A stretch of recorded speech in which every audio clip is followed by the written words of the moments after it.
Welcome to LFTF, the podcast about turning your webinar into a lead generation machine and advancing your business objectives. With me as usual, Matthew Lay, President of the Streaming Network.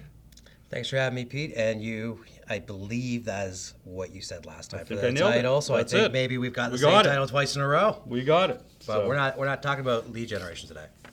No. Well, a little bit. Okay. I think, and we'll get into it. But so what we want to talk about is not-for-profits. I was reading an article talking about how not-for-profits use advanced webinar virtual events platforms. Yep. We spend a lot of time talking about how businesses can use our platform as a lead generation tool. But there's I was surprised to learn that these NFPs are using them for like communication strategies. Yep. And so what's driving that? Like what are we seeing right now when we deal with some of these types of companies, right? Yeah, we do. And I don't think it's any surprise. I think that this podcast will be listened to by people who aren't used to our program. I think because it'll be not-for-profits that'll be showing up. But I'm not saying anything that they don't know. That 51% of associations out there are facing a decline in membership. And the reason that the audiences are not, re-signing up or not seeing value is they feel that there's a lack of engagement with the association. So they're struggling to find a technology mechanism to reach everyone. Webinar's been part of the kit for a long time, but really these associations used to rely on in-person chapter events was the big thing. Getting everyone in a room, whether it's the Chamber of Commerce or any other not-for-profit that we all know well. And they're facing the same struggles that all of our marketers and everyone else is facing, and that is it's a changing world, it's changing demographics of people that they're trying to reach, and there's a battle for time that is greater than it's ever been with everything available to us at our fingertips. And so they have a declining number of bums and seats. Combine that with declining membership, and they need to find ways of using technology like webinars that, again, have been part of their kit for a while to better engage their audience or their members. So a lot of them are really taking to the technology. Right. And a lot of them are using, financial services businesses use these types of platforms to educate, to bring advisors Continuing in, continuing education. But this is also something that not-for-profits employ in a very similar sort of way. Exactly. A lot of associations, not-for-profits, NGOs, one of the values they provide to their audience is targeted learning. And in some cases, it's just broad-based education. In other cases, it's actual accreditation. A lot of professional associations anyways, deliver a lot of accreditation to their audience. And so the webinar is a way for them to reach, whether it be you're in Ontario, or a state association, or you're a national. It allows you to reach everyone with that educational content. And then the other thing that it does, when done right and well, is every webinar on our platform and on most are archived and available on demand. And we are in an on-demand world. Every data set in the benchmarks report, every customer that we go through on our quarterly or annual reviews are seeing their on-demand viewership rise. People are viewing them longer, and they're consuming more on-demand content. And committing to an education-based webinar program sure reaches more people to live, but it also now has a value for your members who you're trying to sign up. New members is that you've got this catalog of 10, 20, hundreds of educational content where they can get all their credits if they need it or some, or they can just learn the things that they need to learn from industry experts. Right. A lot of them as well, they'll create events, they'll do stuff on the ground where they bring members in, they bring in experts and provide them with insights. But this really, expanding the reach of this thing, expanding the reach of their events really becomes part of the driver as well, right? Yeah, and so when, like anybody, your ticket sales are down is usually when people start thinking about going and broadcasting their event. But you're right, a lot of annual conferences will have an educational component to it. They'll bring in people that they may not have in their webinar program, the big guns, their budgets for the annual conference. They want to make it as big as possible, and in many cases, it's the highlight of being a member of a certain organization, is going to the annual conference, rubbing shoulders with your peers that you don't normally see, and reaching some of these thought leaders, experts, or whatever it might be.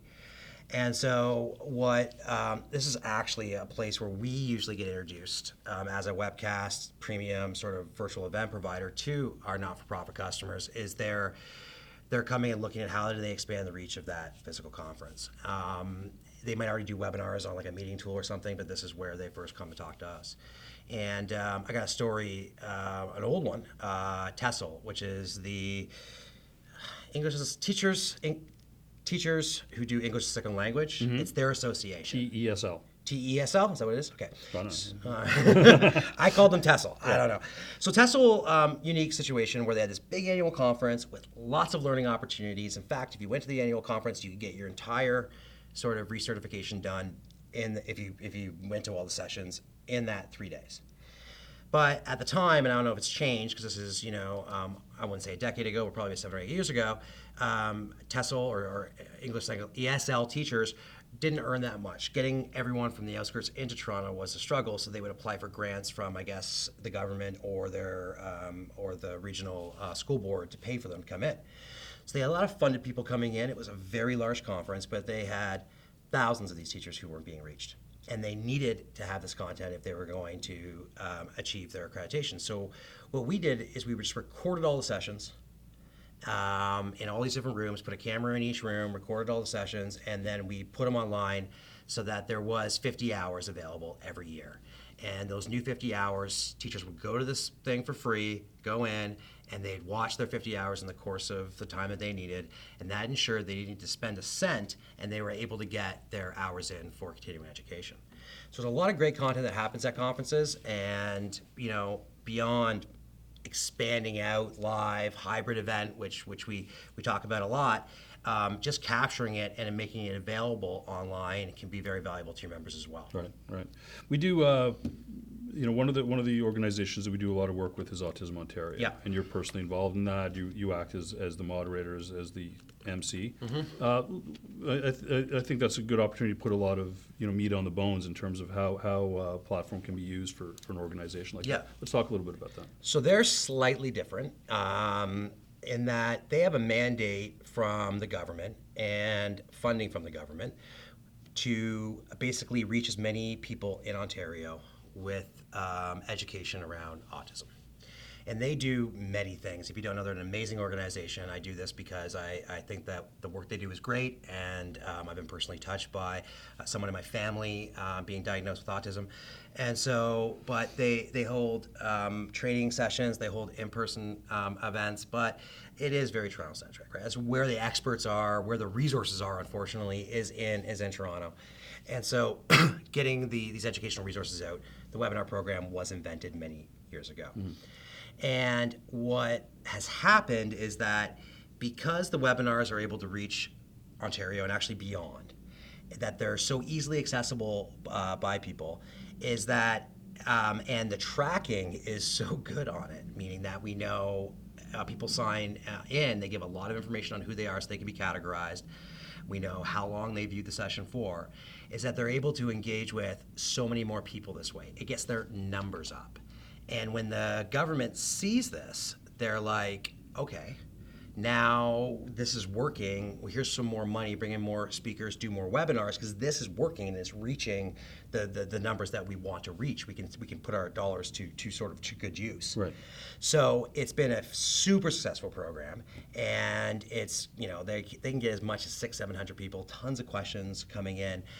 It's information that people generally want. It's done well, but it's a great exercise in how to do outreach education to sort of the general public through the medium when you are in that government-funded sort of situation. Right. There's one other inherent value of it is that there's a level, even though your name and stuff is in there, you're not walking to a place, raising your hand, talking about your son, child, someone you work with. You're able to enter a question in, and we respond to it anonymously, which is what mostly happens. We have a person on the phone, on the line, or on the web who asks this question. So it can let people inch their way into your programs without actually having to show up in person as well. Right. Which works as well. Right, where there may be some sensitivity in terms of the questions you're asking. It also, I guess, works, the government is talk of changes in legislation around various things. Autism is, obviously a concern for folks dealing with children with autism. When there are changes in legislation, it allows them to create a public forum in order to discuss these things and actually talk about the changes in legislation. Yeah, stakeholdering sessions. Yeah. We've done a lot of that. We do it with. Usually, it's like autism or the Ontario Power Authority or the electronic recyclers or whatever it might be. It's a group that's involved in the implementation of new legislation or changes in legislation that come to us for this. But we've done a high volume of these sort of public style events where they can't stakeholder physically because they can't reach enough people.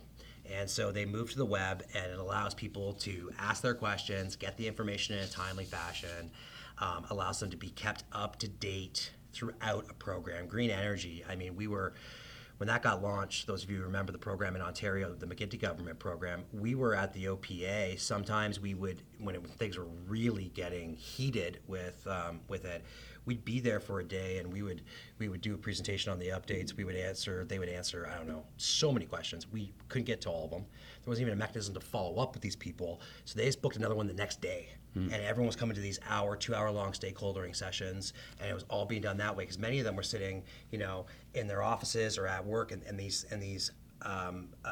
this legislation anyways, impacted their job as much as it impacted them personally. So it was it is an effective way of reaching a broad base of people, meeting a number of mandates of making sure information is accessible and making sure they can interact with you. Right, excellent. And this isn't in, we write these questions out, but it goes back to the whole notion of leads generation. Yeah. There is the opportunity to use a platform if you're trying to build your membership, Yeah. to do your thought leadership, to do that kind of content where you're engaging with people, tracking their interactions with you, and actually being able to send your membership people out and have conversations, right? That's a natural fit for something like this in an association as well. I mean, there's a funnel that, like a marketing funnel that I don't believe that every not-for-profit looks at it this way, but it is. Membership is one of the ways that they get money, is a primary way that they get money. Yeah. And so first off, there's awareness. We know that Peter's Association exists. We don't know much about it. We go to the website. Maybe we come to you when we need something from you, right? We wanted a piece of information from your association. Now that we've come to be and you're known to us or whatever, or we can advertise to you, get you into a webinar, now we've provided value. Those webinars are almost always educational in nature, whether they're stakeholder events that are talking about the government, or they're like Autism Ontario, educating people on updates and ABA as it relates to autism. You've now gotten value from us. You've signed up. Many of our forums have Castle double opt-ins to get into a mailing list. It is a great first step into an maybe not first step, probably second step. Just like a marketer, they might get you with a bit of social media content, a blog. Then they want to get you into a webinar to get to see your level of engagement. Yeah. Now you're at that level of engagement. That's the right time to say, hey, here's the benefits of membership, right? At that point in time. So they're definitely, and a lot of people, not-for-profits, all of us, we knew Castle was coming. We were a little off guard with our list management and the like, and modernization is a challenge because their focus is not technology. Their focus is helping people. So this is a easy way of starting to get that in order and help with some of those modernization items. Right, great. So in terms of tips that you can provide for not-for-profits, they're looking to move into webinars and virtual events. What would you say? What are the best kinds of tips and tricks or tips really for moving into it? For moving into it. So don't make it. So don't. I mean, I'll say don't. But if you're going to go to virtual events, like everyone, when it's an afterthought, it's going to be looked as such. Meaning, you realize you're not going to get people in the room with you, and so you decide to do a webcast or you do a virtual just because it's going to have that effect on people and it won't be as powerful. You're all doing it right now, and I don't know what you're doing with it, but get your recordings, all of them, anything you've done that is still relevant, and get it on your website. Get it off YouTube.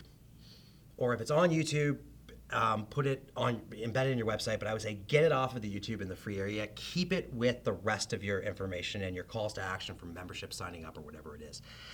Even if you're not tracking this, which you should be, because it's going to go towards your metrics, help you drive new members, go to the government if you're getting funding, is that get it on your website, make sure that they're seeing your whole message and they know to come back to you for this content.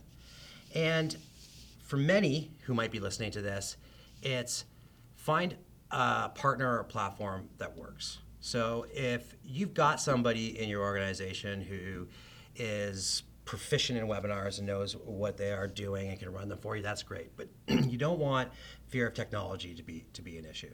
And sometimes that means when not-for-profits come in, they actually choose and have to choose a more expensive service offering like ours, or one like ours that can be full service and can assist them. And that comes with the fact that you're making this investment, you're wanting to do this, and your membership is already saying we don't have a lot of engagement. This is virtual. It's not like when I'm in person with you, whatever. And so you want to make sure that it's good and that it gets you the outcomes that you need, right? So it's we understand that it is a function of budget. We understand that, but in some cases, it is a good sort of gateway in. It's working with somebody who's been there before. And that's because, we've been there before, but we even if you went to somebody else who didn't have our experience, at least they've been there before to make sure that it's going to work flawlessly and your audience can have a good example, and then you can transition it. Right. There are a couple things that we didn't talk about that I'd like to talk about if you don't mind, because I think it's a bit of gold. And first off, one point I had written down here about modernization, which I think is important, is that this is a medium by which you now have people logging in to you on the web, right? And if you're struggling, like a lot of people are, with overall modernization, meaning getting people to follow on your social media, or you've created this great campaign for fundraising or for Canadian Cancer Society. They've got a forum that I don't know if it's still live, but it was 3 or 4 years ago when I started working with them, where they connect cancer survivors with recently diagnosed people who have a similar cancer and are going to go through a similar path, similar age demos or whatever, so that they can have a virtual mentor, someone they can ask questions about. Did you experience this? And really create a camaraderie as they go through the stages of treatment and recovery. And so what we suggested that they do is they're given this webinar that everyone's sort of tuning into, is make a call to action on the webinar signing up for that, because they need to get people into it. Similar to Facebook is your big strategy for the year, people may or may not pay attention to that, talk about it, put it on the webinar. Now these people can at least hear from you that you are hear from you that you have this focus on information going through Facebook, and there's a value in you actually coming in and connecting to the Facebook page. So because they're there and they can click, it's a great way of getting people into other aspects of your technical or your digital renaissance conversion, whatever it is that you are trying to do. Right. And then the last one was for the non-believers. Mm-hmm. And I'm sorry, I'm just talking now, but I want to make sure. you want to cover the stuff you want to cover, and Yeah. you've come prepared. That's good. So there are still non-believers out there. I can't believe it. There are still people who come to this and say, we do webinars because we have to, not webinars because we want to. In a perfect world, we would be out in front of people, or we don't think that webinars, kind of work, and we're going to focus all of our attention on Instagram or social or whatever it might be. And that's completely cool. You can only do so much stuff. But the argument for why webinars work in this space is that just like some of the concepts that we talk about on this podcast that we cannot articulate in a tweet or in a 30-second video, is that some of the things that you need to talk to your membership about are complex, and they need the person to invest time with you. An example of this, we've done this a number of times as we've started to work with associations, is you've got a program for your members where they are able to get reduced costs on printing or whatever it might be. And as an association, this is a revenue generator for you, because you get a little kickback from not kickback, but a commission, if you will, from the vendor if your people sign on. So they get a benefit of cheaper, you get a benefit of dollars. And people don't use them. They go out and they search and they Google on their own because they don't understand how it all works, that there's 2 benefits to doing this. And so we've done national webinars, if you will, or broadcasts that are basically just articulating to the audience, these are the programs we've recently launched, these are the new ones, this is why it's better for you than it is for anybody else, this is why you should check here, this is one of the values of membership. Then that's a simple idea. Mm-hmm. Imagine you're talking about how to make use of changes in government funding, or you're talking about massive changes in your organizational structure. Sure, you can send out a letter or a newsletter, a letter from the CEO or the executive director, and some people may in fact read it. But there's a reason why the CEOs of multinational corporations don't send out a letter to their staff telling them that why they're cutting offices or changing what they're doing, and they get on an event like this and they speak to them openly and honestly, is because that's the way of conveying a message like that. And so it's a powerful medium for education, but it's also a powerful medium to communicate these complex messages to people that you're not getting. Personalize and humanize. Exactly. Great. Is that it? Have we covered everything? I think so. You think so? I kind of lost track. Okay. I think so. Good. No, listen, I think this is one of those things that we talk a lot about financial services. We talk about how law firms can use the platform. This is a huge advantage to associations, not for profit. So it's great that we dug into And this. and the funny thing about not funny, but as we do these, every time we go to verticalize or focus on something unique in this, it's like I'm sure that if there's any marketers who tuned in today and decided to stay because they were interested in the topic, will see that anything that resonates for an internal communicator, a marketer, or even in this case, it's not for profits, is that there's always similarities in. I'm just taking the concepts and spinning them slightly differently. Right. You know what I mean? Like on demand is still value for everyone because that's the trends in the world. Yeah. Video is more human and offers a way of getting a message out in a different way because that's what's going on in the world. And it's just a function of understanding where it fits in these places that is the only difference, but it's highly nuanced. But really, we're saying the same thing over and over every week. Yeah. Eventually, we'll figure it out and get it right. Eventually, we'll get it right. So, thank you very much. Thanks, Pete. Matthew Lay. This has been LFTF. See you again. Thanks.